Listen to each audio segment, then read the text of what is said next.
warahmatullahi wabarakatuh. Nama saya Muhammad Nabil bin Azan, and today I will be showing you the right way to do starting block without the block. Let me show you.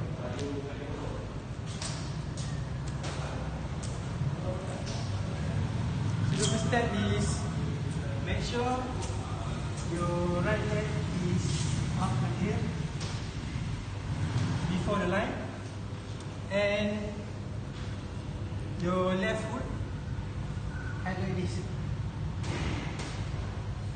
and make sure to do your hand like the L line and put behind line. If you put after line, it will be a fall start. Make sure your right hand like this too and put behind line. And this is the right way to do the starting block without the block.